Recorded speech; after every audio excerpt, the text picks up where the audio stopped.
Ini kalau terjadi sih emang akan terdampak juga sih ya Pak.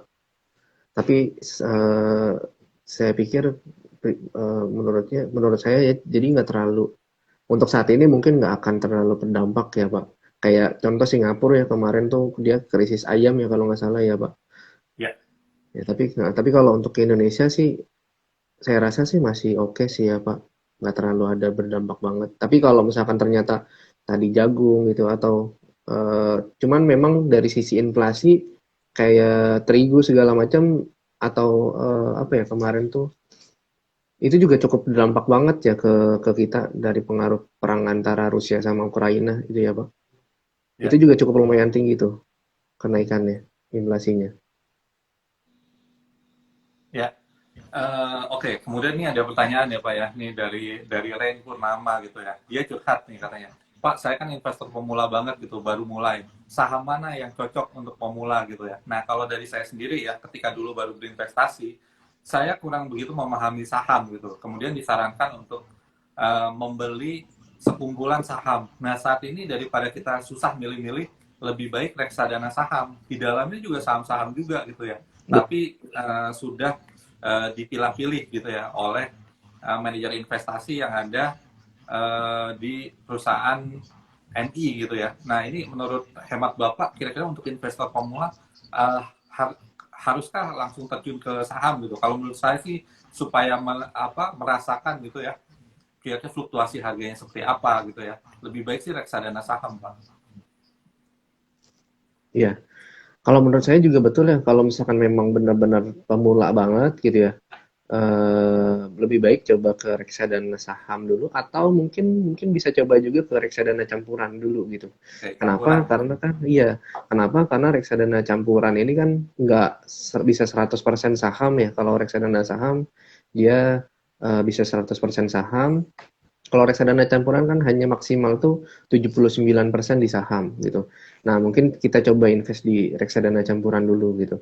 Karena kan biasanya investor pemula juga terkait resiko juga mereka kan juga mungkin gitu ya mungkin belum terlalu sangat berani resiko kalau bisa dilihat tadi pertanyaannya gitu ya Ya. gitu jadi mungkin bisa dicoba Oke. ke reksadana campuran dulu.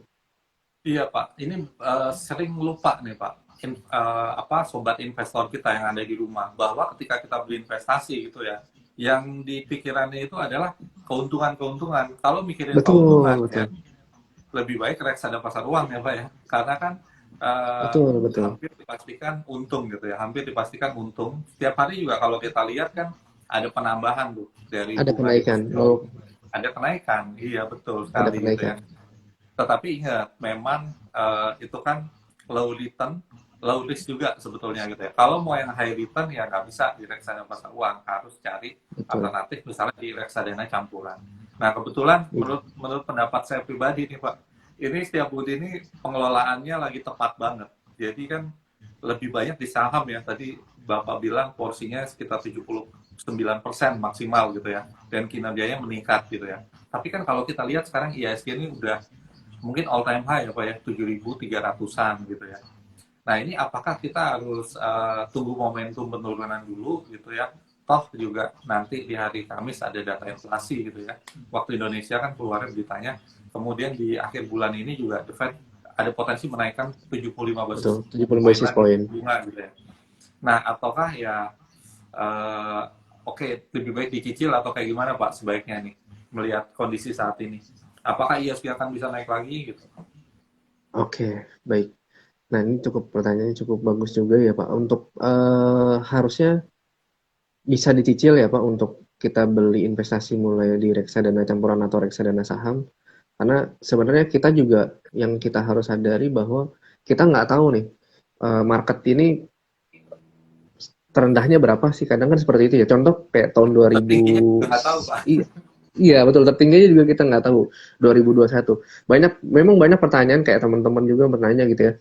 Kapan sih yang bagus buat investasi? Waktu yang tepat untuk investasi gitu ya. Iya, Nah, iya. sebenarnya ya saat ini waktu yang bagus gitu. Kalau nggak dimulai ya yang ya sama aja gitu, nggak dapat apa-apa kan gitu. Jadi sama kayak pertanyaan tadi, kalau misalkan emang ternyata ada kemungkinan potensi penurunan koreksi gitu ya. ya nggak masalah gitu. Yang penting kita tahu market, kita stay di market, kita invest, kita tahu apa tujuan investasi kita, ya menurut saya sih fine-fine aja sih, nggak ada masalah gitu. Yang Ya. penting kita paham apa yang kita invest sih itu sih Pak. Iya, kita juga harus paham instrumen investasinya apa gitu. Nah, ini kan Betul, harus disesuaikan dengan profil resiko profil atau resiko, profil betul. masing gitu ya. Nah, waktu itu saya juga ada pertanyaan gitu ya dari seseorang gitu kan.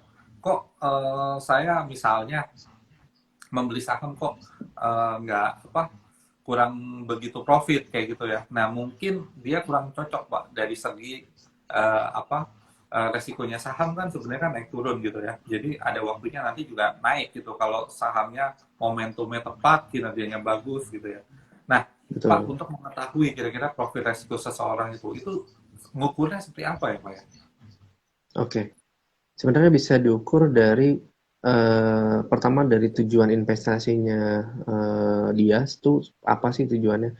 Apakah jangka pendek atau jangka panjang atau mungkin jangka menengah. Nah, dari situ sebenarnya kita bisa lihat kalau kalau dia sukanya memang atau tujuannya adalah investasi jangka panjang, berarti sebenarnya dia tuh punya punya resiko yang jauh lebih berisiko gitu kalau yang sukanya pendek, ya berarti kan bisa dibilang dia belum terlalu yakin bahwa eh, kalau gue invest panjang-panjang apakah untung atau enggak gitu kan. Nah itu kita bisa dilihat dari tujuan investasi dia mau jangka pendek, jangka panjang itu juga salah satu jadi tolak ukur profil resiko juga Pak. Itu sih ya Pak. Oke, jadi pertama-tama untuk mengetahui tingkat profil resiko kita ya, kita tuh investasi harus tahu dulu Pak tujuannya untuk apa tadi ya. Nah Betul, tujuan, kemudian timing ini jangka pendek atau jangka panjang. Kalau misalnya untuk kegiatan, misalnya menikah kurang dari 1 tahun gitu ya, acaranya gitu ya, lebih baik di reksadana pasar uang gitu ya. Kalau jangka panjang, betul, ya mungkin bisa di reksadana campuran, bisa pilih dari setiap budi investment ya. Kinerjanya 1 tahun menurut saya cukup menarik banget ya, di atas 20% gitu ya. Nah ini pertanyaan dari Ibu Erika Paramita lagi, bisakah menyimpan dana darurat gitu ya, atau emergency fund di RDPU ya, atau money market yang resikonya rendah dibandingkan dengan simpan uh, sim, daripada simpan. menyimpan di instrumen lain Pak? Oke, baik.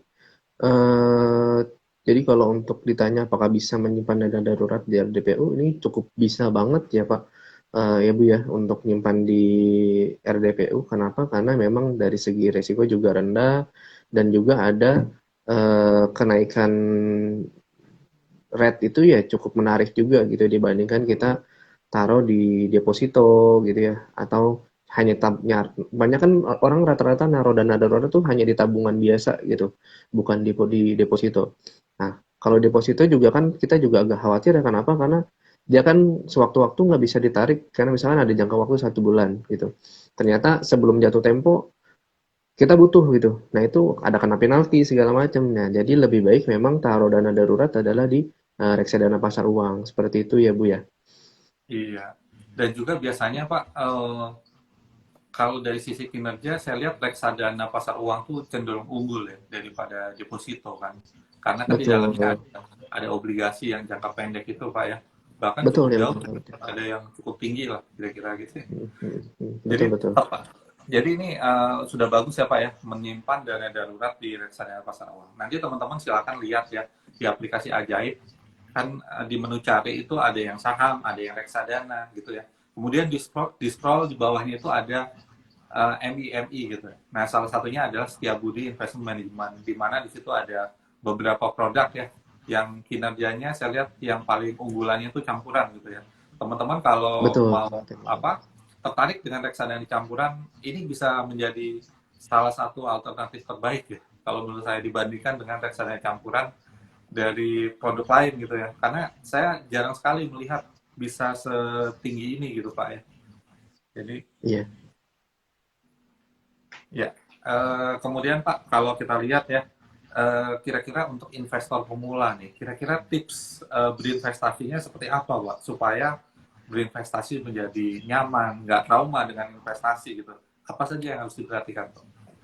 Oke, baik. Nah, yang perlu diperhatikan adalah yang pertama jangan ikut-ikutan, Pak. Ini FOMO ya, banyak Pak ya? banget.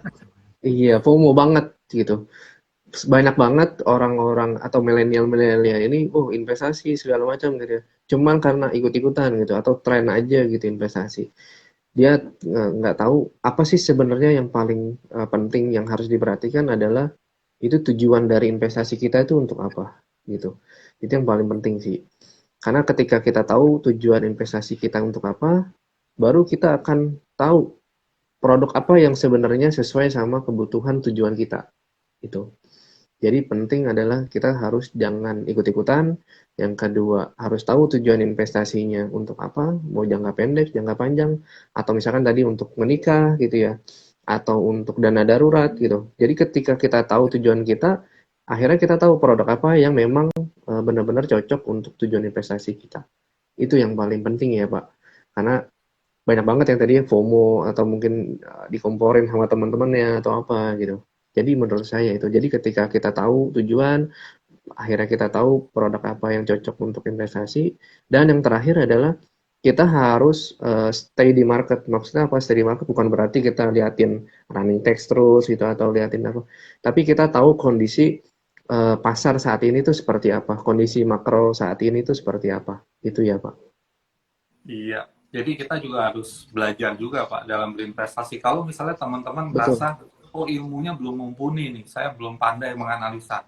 Nah, teman-teman kalau mau beli saham, ya udah beli produk yang terdiri dari kumpulan-kumpulan saham, yaitu reksadana saham, atau juga yang dikombin dengan instrumen investasi lainnya, yaitu reksadana campuran, salah satunya dari Setiabudi ini ya, teman-teman ya.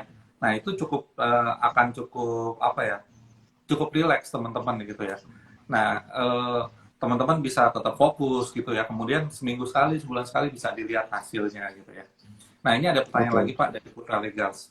Beliau bertanya, Pak, kalau mau nabung saham sistem DCA gitu ya, saham apa yang bagus Pak gitu ya? Saham atau reksadana gitu Pak ya? Ya, saham ini mungkin kalau saham mungkin ya kalau saya sih ngeliat dari sektor perbankan sih ya Pak. Perbankan. Karena ya, perbankan ya mungkin ada di situ ada tiga saham cukup besar ya di Indonesia, ada BSCA, BBRI atau Mandiri ya. Ya di antara tiga itu mungkin bisa dikoleksi sih. Karena kenapa saya bilang perbankan karena selama pertumbuhan ekonomi kita tumbuh gitu ya, sektor perbankan biasanya akan jauh lebih tumbuh beriringan sama perekonomian kita ya Pak. Gitu. Ekonominya tumbuh berapa persen, pasti perbankan juga akan tumbuh juga sekian persen gitu sih Pak. Ya, betul ya teman-teman ya. Tadi sudah dikatakan oleh Mas Galuh bahwa sektor perbankan, kemudian energi ya, kemudian ada perindustrian ya. Di dalamnya tuh ada industri nikel nih, yang untuk keperluan baterai electric vehicle ya. Nah, Iya baterai Pak. uh, kemudian teman-teman ya, teman-teman kalau mau lihat gitu ya, kira-kira saham-saham apa yang bagus gitu ya. Di dalam aplikasi Ajaib ini di apa pada menu dari Setiabudi apa dana campuran ini ya sebenarnya ada juga di dalamnya itu saham-saham apa gitu ya, contohnya komposisi reksadana terdiri dari Astra Internasional, kemudian ini ada mungkin ini ada depositonya ya, kemudian ada saham Iya. INKP gitu ya, teman bisa lihat, atau misalnya teman-teman beli aja sekalian reksadananya gitu, reksadana campuran ini gitu. Ini kinerjanya 1 tahun 26% loh teman-teman ya. Jadi teman-teman tinggal duduk manis aja, nggak perlu pusing-pusing hari ini beli saham apa gitu ya. Sekalian aja beli setiap budi dana campuran. 1 tahun kita aja 26%. Kira-kira nih apa hasil portofolio investasi teman-teman ini bisa mengalahkan ini apa enggak gitu ya. Iya. Iya Pak, gitu. Lebih baik ya Betul sekalian betul aja betul. gitu. Kita fokus Betul gitu betul ya. betul. Ya dibanding harus kalau awal-awal harus investor pemula Betul. trading kan agak pusing ya Pak.